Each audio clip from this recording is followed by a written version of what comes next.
வாழிய செந்தமிழ், வாழ்க நற்றமிழர், வாழிய பாரத மணித் திருநாடு. ஜெய்ஹிந்த்.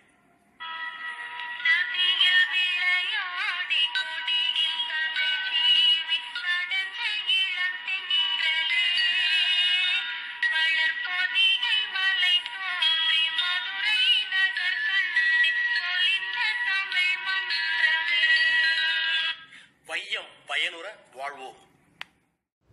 ஆலவாய் அண்ணல் வாழ்க, அரும் தமிழ் சான்றோர் வாழ்க, அறம் பொருள் இன்பம் வாழ்க, அன்பும் தொண்டும் என்றும் வாழ்க. வணக்கம்.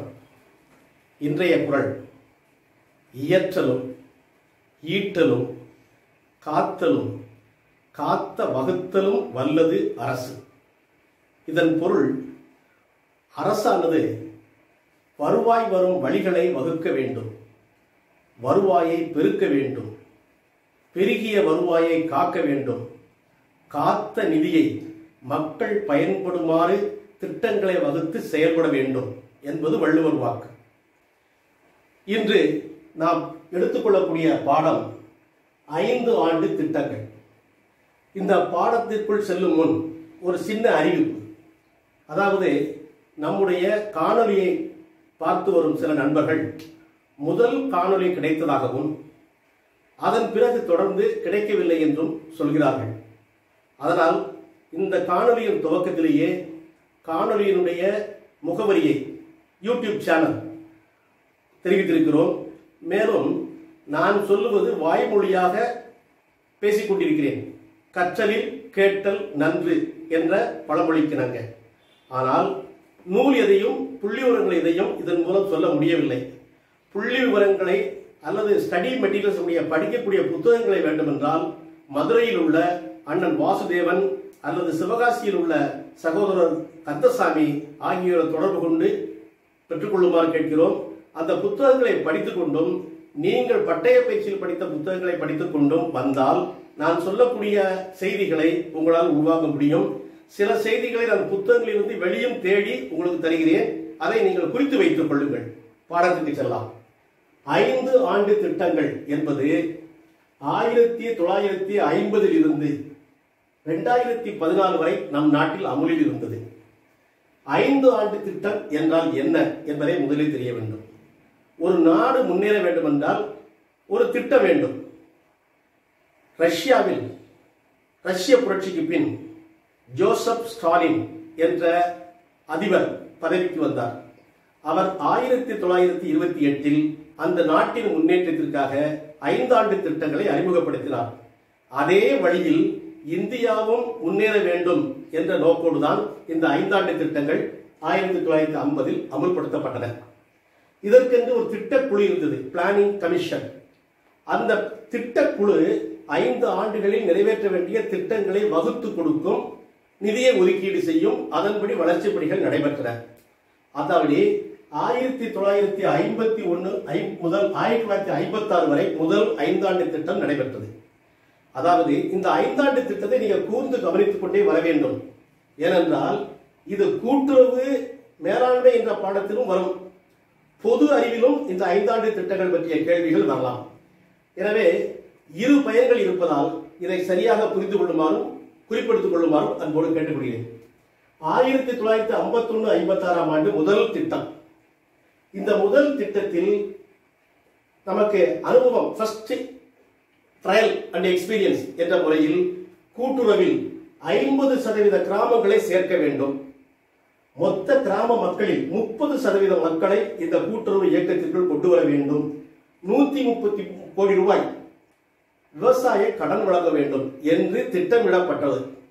ஆனால் அந்த திட்டம் எதிர்பார்த்தபடி வெற்றிகரமாக செயல்படவில்லை. 2வது 5 ஆண்டு திட்டம் 1956 1961. இந்த முதலாவது 5 ஆண்டு திட்டம் நடைபெற்றுக் கொண்டிருக்கும் போதே அந்த முன்னேற்றத்தை ஆய்வு செய்வார்கள். அப்படி ஆய்வு செய்யும் போது ஒரு குழுவை நியமித்தார்கள். அந்த குழுவின் பெயர்தான் ஏடி கோல்வார் கமிட்டி. இந்த கோல்வார் கமிட்டியில் 4 பேர் அங்கம் வகித்தார்கள். ஒருவர் காட்கில், வெங்கட சுப்பையா, சாஸ்திரி, இவர்களோடு மிஸ்டர் கோல்வால். இந்த குழுவின் பெயர் all India rural credit survey committee, அனைத்து இந்திய கிராம கடன் சர்வே கமிட்டி என்று பெயர். இந்த குழு 1954 முக்கியமாக ஒரு 5 பரிந்துரைகளை செய்தது. முதல் பரிந்துரை, கூட்டுறவு இயக்கத்தில் அரசு பங்கெடுக்க வேண்டும், பங்குத்தொகை செலுத்தி நிர்வாகத்திலும் இடம்பெற வேண்டும். இரண்டாவது, ரிசர்வ் பேங்க் ஆஃப் இந்தியா இந்த கூட்டுறவு சங்கங்களுக்கு விவசாய கடன் வழங்க குறுகிய கால நீண்ட கால கடன் இரண்டிற்கும் நிதி உதவி செய்ய வேண்டும். அதற்கு அடுத்தபடியாக மாநில அளவில் சென்ட்ரல் லேண்ட் டெவலப்மெண்ட் பேங்க் உருவாக்க வேண்டும். நான்காவது, நேற்றுக்கு பேசினோம், கடன் மற்றும் விற்பனை இணைப்பு, லிங்கிங் கிரெடிட் வித் மார்க்கெட்டிங், அதை அமல்படுத்த வேண்டும். ஐந்தாவதாக, இந்த கூட்டுறவு சங்க தணிக்கைகள் அரசால் தணிக்கை செய்யப்பட வேண்டும். நிறைவாக, better farming, better business, better living, சிறந்த விவசாயம், சிறந்த வணிகம், நிறைந்த வாழ்வு என்பது நமது நோக்கமாக இருக்க வேண்டும் என்று இந்த கோல்வால் கமிட்டி அறிவித்தது. இன்னொன்றையும் சுட்டிக்காட்டினார்கள். தற்போது cooperation has failed in India but it must succeed என்று சொன்னார்கள்.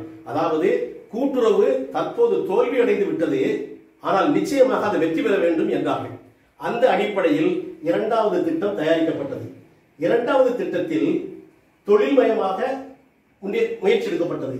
அதில் கிட்டத்தட்ட ஒரு 5 லட்சம் கிராமங்கள் கூட்டுறவு என்ற குடையின் கீழ் கொண்டு வரப்பட்டன.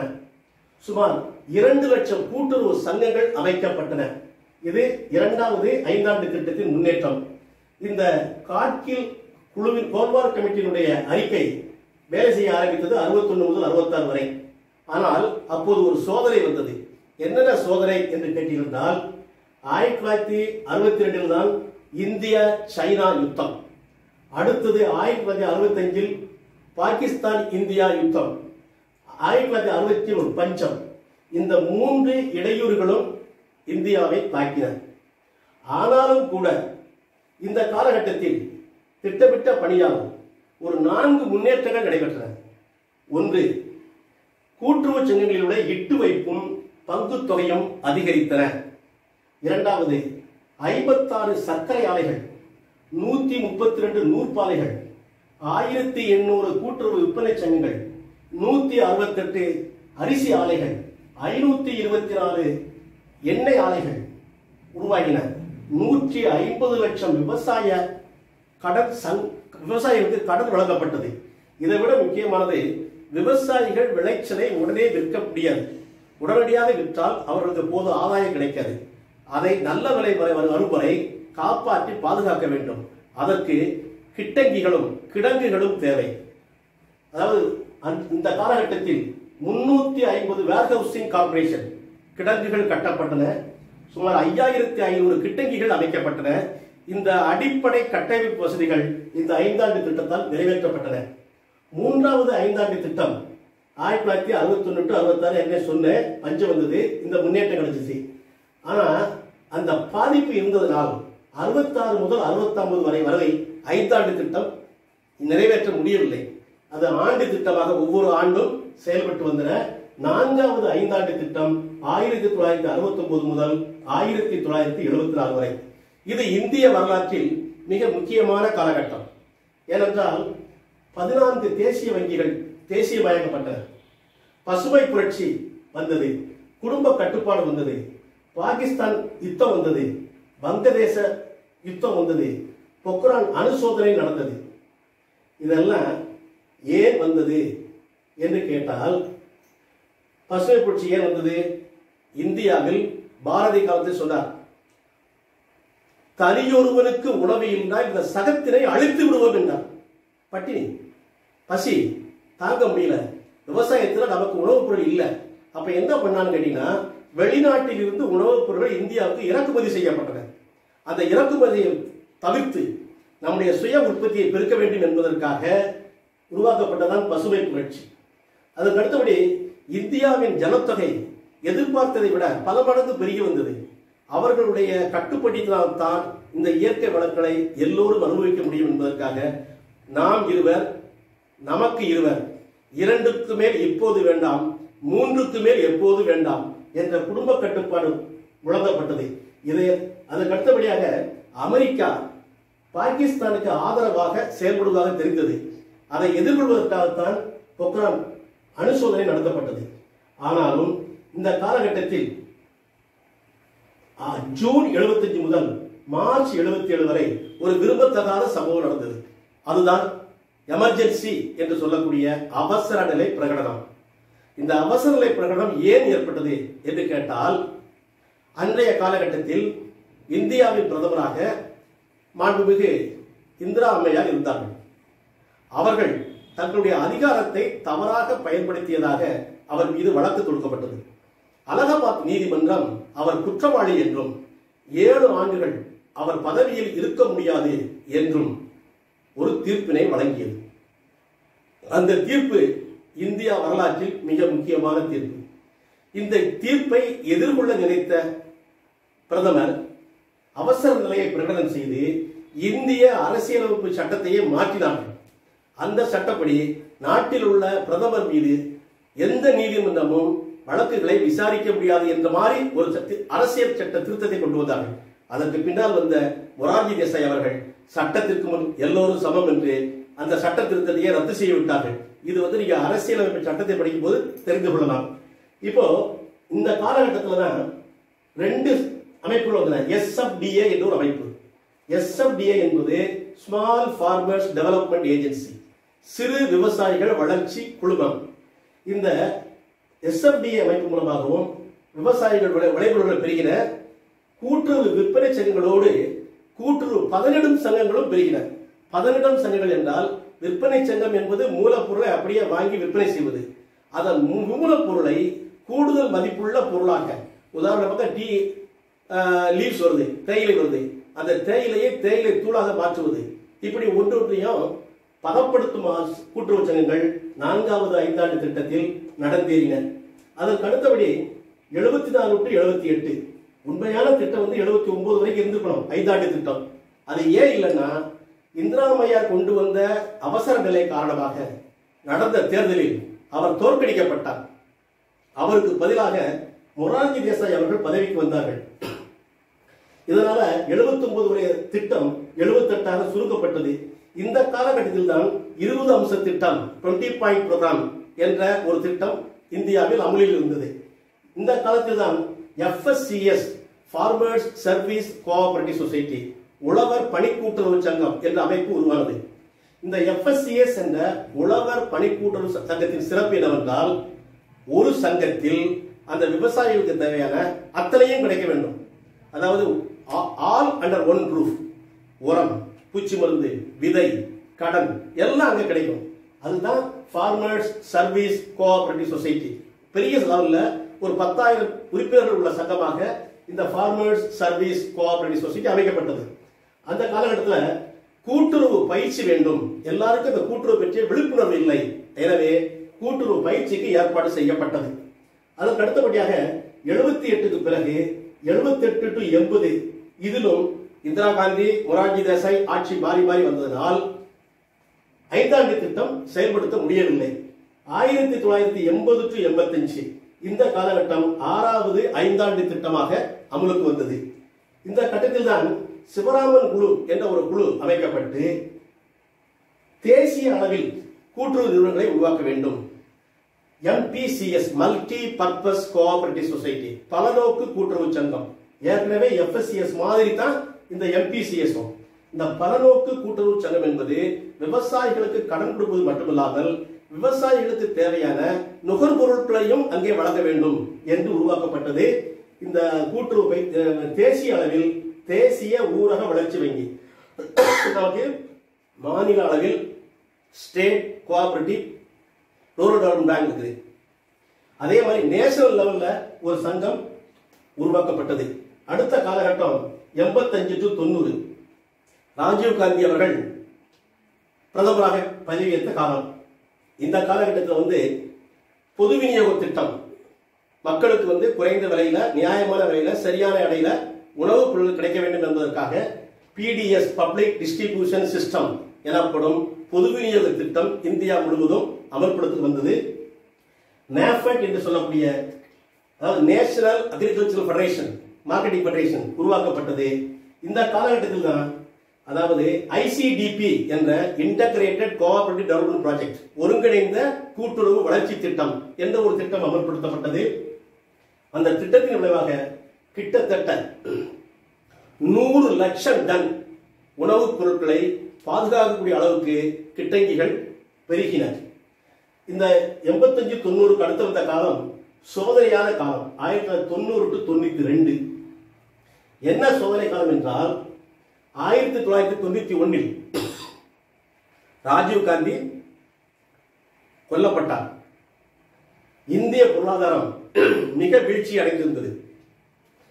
100 கோடி ரூபாய் தான் நமக்கு எக்ஸ்போர்ட் ஃபாரின் எக்ஸ்சேஞ்ச் நிதி இருந்தது. கிட்டத்தட்ட இந்திய நிதி ஆதாரமே ஒரு திவாலா நிலைக்கு சென்று கொண்டிருந்தது. இதற்கு அடுத்த கட்டமாக 92 to 97 இந்த காலகட்டத்தில் திருவாளர் நரசிம்மராவ் அவர்கள் இந்தியாவின் பிரதமராக பதவி வகிக்கிறார்கள். இது ஒரு திருப்பு முனையான காலகட்டம். கூட்டுறவு சங்கங்களை பொறுத்தவரை சுமார் 141 லட்சம் டன் உரம் தேக்கி வைக்கக்கூடிய கிட்டங்கிகள் உருவாக்கின. அது மட்டுமல்ல, இந்திய பொருளாதாரத்தை மேம்படுத்த வேண்டும் என்றால் ஏற்றுமதியை பெருக்க வேண்டும். விவசாயிகளுக்கு விளைபொருளுக்கு அதிக விலை கிடைக்க வேண்டும். அதற்காக ஆதரவு விலை பிரைஸ் சப்போர்ட்டிங் ஸ்கீம். அது என்ன பிரைஸ் சப்போர்ட்டிங் ஸ்கீம் என்று கேட்டால், இப்ப 100 குண்டால் நெல் சந்தையில் 1000 ரூபாய்க்கு விற்கிறது. ஒரு கிலோ 10 ரூபாய் வீதம் விற்கிறது. இந்த 1000 ரூபாய் விவசாயிக்கு கட்டுப்படியாக. அப்ப என்ன செய்யும்னா, வியாபாரி 10 ரூபாய் கொடுத்து இந்த நெல்லை வாங்கலாம். இன்னும் கூடுதலாக 10 ரூபாயை அரசாங்கமே கொடுக்கும். ஆக விவசாயிக்கு 1 கிலோ நெல்லுக்கு 10 கூடுதலாக 10 20 ரூபாய் கிடைக்கும் ஒரு கிலோவிற்கு. இந்த ஆதரவு விலை கொடுத்ததன் மூலமாக அந்த நெல்லை நட்டமில்லாமல் விற்பதற்காக ஏற்றுமதி செய்யப்பட்டது. அப்படி ஏற்றுமதி செய்யும் போது கிட்டத்தட்ட 3.60 லட்சம் உணவுப் பொருட்கள் வெளிநாட்டுக்கு ஏற்றுமதி செய்யப்பட்டன. இதுல இந்த உலகம் முழுவதுமே 91 பொருளாதாரத்தில் ஒரு தடுமாற்றம் ஏற்பட்டது. அதை சமாளிக்கிறதுக்காக என்ன பண்ணாங்கன்னா, LPG என்ற ஒரு பொருளாதார திட்டத்தை இந்தியா ஏற்றது. LPG என்றால் லிபரலைசேஷன், பிரைவேடைசேஷன், குளோபலைசேஷன். தாராளமயம், தனியார்மயம், உலகமயம் என்ற கொள்கை அமல்படுத்தப்பட்டது. 95ஆம் ஆண்டில் வேர்ல்டு ட்ரேட் ஆர்கனைசேஷன் எனக்கூடிய உலக வணிக நிறுவனத்தில் இந்தியா உறுப்பினராக சேர்ந்தது. இந்த மாற்றங்கள் எல்லாம் 1992 முதல் 97 வரை நடந்தேறின. அதற்கு அடுத்தபடி 1997 முதல் 2002 வரை உள்ள 9வது ஐந்தாண்டு கால திட்டம். இந்த காலகட்டத்திலே திருவாளர் வாஜ்பாய் அவர்கள் பாரத பிரதமராக பதவியேற்றார்கள். SAP ஸ்பெஷல் ஸ்கீம் ஒன்று உருவாச்சு, ஸ்பெஷல் ஆக்ஷன் ப்ரோக்ராம். அந்த ஸ்பெஷல் ஆக்ஷன் ப்ரோக்ராம் மூலம் எல்லா உற்பத்தியை பெருக்குங்க, அதற்கான கட்டமைப்புகளை பெருக்குங்க. இப்ப உள்ள 4 வழிச்சாலைகள் எல்லாம் உருவாக்கப்பட்டது வாஜ்பாய் அவர்கள் காலத்தில் தான். இந்த கட்டமைப்பு உருவாக்குறதால அரிசி, கோதுமை, பால், காய்கறி இந்த உற்பத்தி எல்லாம் தேவையை விட அதிகமாக வந்தன. இந்த பசுமை புரட்சி திட்டத்தினாலும் இந்த ஸ்பெஷல் சிறப்பு செயல்பாட்டு திட்டத்தினாலும் தன்னிறைவு பெற்றது மட்டுமல்ல, நாம நம்ம விவசாய பொருட்களை வெளிநாட்டிற்கு ஏற்றுமதி செய்யும் அளவுக்கு வந்தோம். இப்போ வாஜ்பாய் காலம் முடிந்த பிறகு 2002-2007 வரை உள்ள காலம் 10வது ஐந்தாண்டு திட்டம். 10வது ஐந்தாண்டு திட்டத்தில் என்ன நடந்துச்சுன்னா, கூட்டுறவு சங்கத்தை பொறுத்தமட்டில் ஒரு முக்கியமான திட்டம் அறிமுகப்படுத்தப்பட்டது. அது KCC. நீங்க பாடத்தில் படிச்சிருப்பீங்க, கிசான் கிரெடிட் கார்டு. அது என்ன கிசான் கிரெடிட் கார்டு என்றால் விவசாய கடன் அட்டை திட்டம். இதற்கு முன்னாடி விவசாய கடன் எப்படி கொடுத்தார்கள் என்றால், ஒரு விவசாயி தன்னுடைய நிலத்திற்குரிய உரிமை பத்திரத்தை கொடுத்து எனக்கு இவ்வளவு கடன் வேண்டும் என்று கேட்பார். அந்த விவசாயத்துக்கு என்ன பயிரிடுகிறாரோ அதற்குரிய அளவிற்கு அவருக்கு கடன் வழங்கப்படும். ஆனால் இவர் விண்ணப்பித்து அந்த கடனை அனுமதித்து மத்திய வங்கிக்கு சென்று அங்கு அனுமதி பெற்று நிதி ஆதாரம் வந்த பிறகுதான் அவருக்கு கடன் பட்டுவாடா செய்யப்படும். அதற்கு மாற்றாக கேசிசி திட்டத்தின் கீழ் ஒரு பிரதம சங்கம் ஒரு விவசாயி நில உரிமையை சான்று கொடுத்தவன் உடனடியாக அவருக்கு பணம் வழங்கப்படும். அது மட்டும் இல்ல, இது ஒரு பெரிய சிறப்பு கேட்டீங்கன்னா, இது வந்து கேஷ் கிரெடிட்னு சொல்லுவாங்க. ஒரு கடன் வாங்கினா வழக்கமா உள்ள பயிர்க்கடன் வந்து தவணை கடனாக இருக்கும். இப்போ ஒரு பயிர்க்கடன் வாங்குறாங்கன்னா 6 மாசமோ அல்லது 1 வருஷமோ கழிச்சு அந்த கடனை திரும்ப செலுத்த வேண்டியிருக்கும். அது தவணை கடன். ஆனா கேஷ் கிரெடிட் என்று சொல்ற ரொக்க கடன் எப்படின்னு கேட்டீங்கன்னா, இன்னைக்கு நமக்கு தேவைன்னா ஒரு 50,000 ரூபாய் கேட்டு கடனை வாங்கிக்கலாம். ஒரு மாசம் கழிச்சு நமக்கு வருமானம் வந்துச்சுன்னா அந்த 50,000 ரூபாயை நம்ம அப்படியே பேங்க்ல கட்டிடலாம். அப்ப நமக்கு வட்டி வந்து 1 மாசம் வட்டி தான் வரும். ஒரு 2 மாசம் கழிச்சு மறுபடியும் நமக்கு தேவைப்படுது ஒரு 30,000 ரூபாய். அந்த 30,000 ரூபாய் மட்டும் நம்ம கடன் வாங்கிக்கலாம். இப்படி சுழற்சி முறையில் தேவைக்கு பணத்தை எடுத்துக்கொண்டு வசூல் வரும்போது திரும்ப கட்டி நிலுவை நிற்கும் தொகைக்கு மட்டும் வட்டி கட்டுவதுதான் காசு கடன். அந்த காசு கடன் திட்டத்தினுடைய விவசாய கடன் அட்டை திட்டம் இந்த 10வது 5ஆம் திட்டத்தில் அறிமுகப்படுத்தப்பட்டது. 2007 to 12 மன்மோகன் சிங் பொருளாதார நிபுணர் இந்தியாவின் பிரதமரானார். அது குறிப்பிடத்தக்க செய்திகள் எதுவும் இல்லை, வழக்கமான பணிகள் நடந்தன.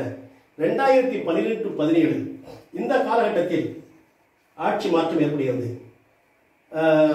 பாரத பிரதமர் மோடி பதவிக்கு வருகிறார்.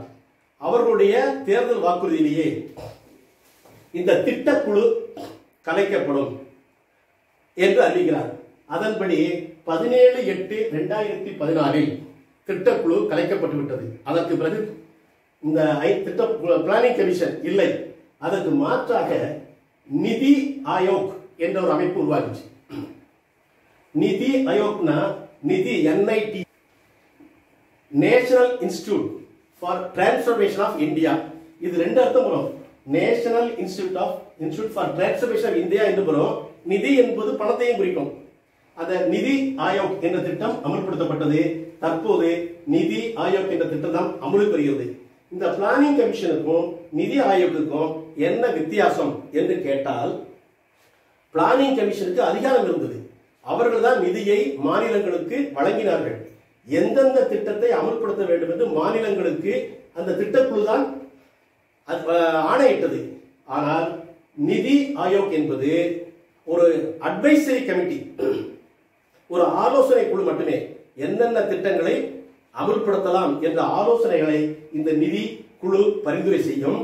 அந்தந்த மாநிலங்கள் சுயமாக மக்களுக்கு நலத்திட்டங்களை உருவாக்கி அந்த திட்டங்களை அமல்படுத்தலாம் என்பதுதான் நிதி ஆயோக்கியனின் சாராம்சம். இப்போ இந்த 5 ஆண்டு திட்டங்களுடைய சுருக்கத்தை நாம் பார்த்து விட்டோம். அடுத்த பாடத்தை அப்புறமாக பார்க்கலாம்.